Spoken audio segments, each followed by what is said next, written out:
Having Yasha Earl is late Saturday night. As you guys well know, we've been moving all week, so we're just getting back in.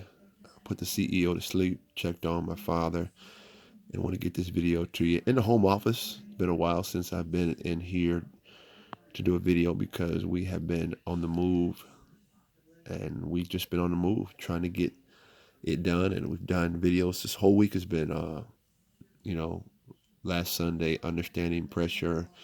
Monday, holding patterns. Of course, Tuesday was election day. Hope you guys voted. Uh, Fourth was capital preservation. Don't remember what I did on Thursday. And then I don't even remember what we talked about yesterday. That's just how quickly my mind has been going with making sure that we don't we don't go backward. So today is November 7th, Saturday, day 312 on the calendar. And we're talking about the confusion matrix. Why are we talking about confusion? Because we are experiencing a lot of confusion at the national level. I talked about this on Tuesday about the most important elections are the ones that are local to you. Yes, it's important. The presidency, yes, he can set forth national policy if he has the help of the Congress and the Senate approves. Yes, he can appoint judges and things of that nature. Nevertheless, far greater of more importance is the local politicians in your city, in your state. Okay, far weightier is your local politicians. Okay, so with that being said, I just want to go over something right quickly. We're in 1 Corinthians chapter 14, verse 33. This is a very popular scripture. For God is not the author of confusions, but of peace, as in all churches of the saints. Now, what's the lesson that if you follow this channel, you'll hear me say this at least 20 to 30 times a year, that the Bible is one truth. I'm going to say it again. The Bible has one truth. And then as you mature, as you understand, it has many applications. So if you look at the Bible, look at this verse. Paul's talking about doing things in decency and order. He's talking about prophecy, prophets. He's talking about how things are done in the church. He's talking about just making sure that things that are going on in and around the ministry are in decency and in order. That is the truth of the text. The application is that whenever you see confusion, I didn't say tests. I didn't say trials. I've said confusion. Read the text now. So don't put your thoughts in the text. Read it. It says, "For God is not the author of confusion." Okay?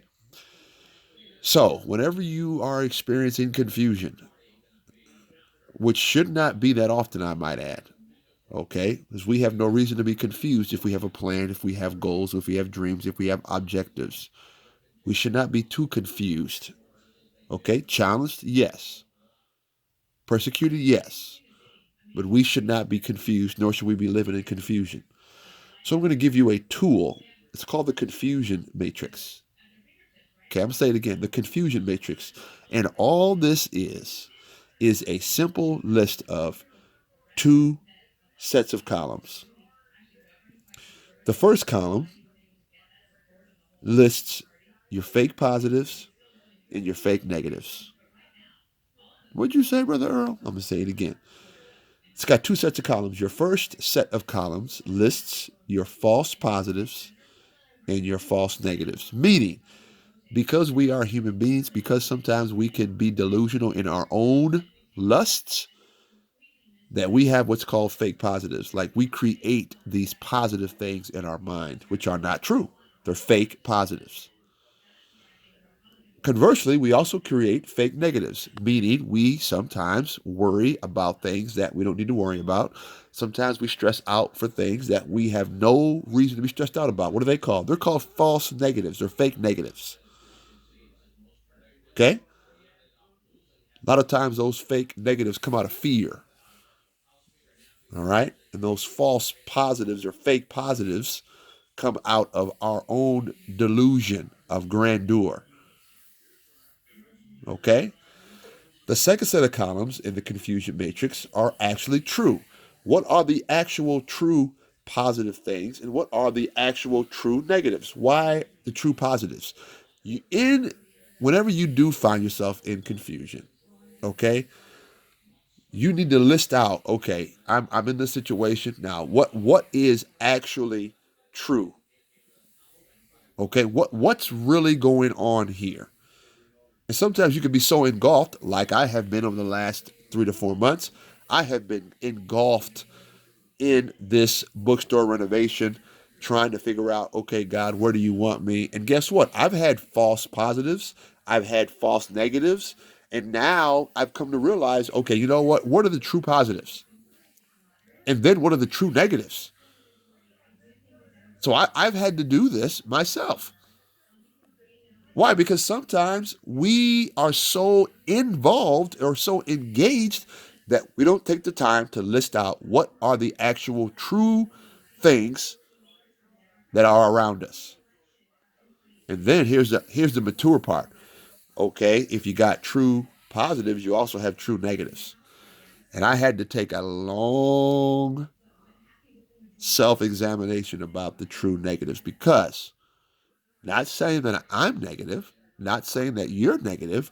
What I'm saying is the situation can be negative and you have to be honest with yourself. Like, this is actually true. Like, this is a true negative. Don't lie to yourself. Don't lie to others. Don't make it up. Don't try to glass over it. Don't try to cookie coat it. Don't try to patty cake it. Listen, this is a true negative situation. And so, once you put down the confusion matrix, you should have a good, solid sketch, concrete plan on how to move forward. And which was my decision is, you know what? I'm not going to go backward and I'm not going to lose. I'm not going to wait till the last minute. I'm going to execute my plan because I'm not in confusion. I'm not confused about what's going on. Okay? And it took 2 solid weeks to make that decision. Okay? Not playing around with it. Put together your confusion matrix. Execute your plans, your goals, your dreams, aspirations. List out the fake positives. List out the fake negatives. List out the true positive. List out the true negatives and execute accordingly. God bless you. God keep you. It's your man Earl. Today is November 7th. The Confusion Matrix, day 312 on the calendar. Peace.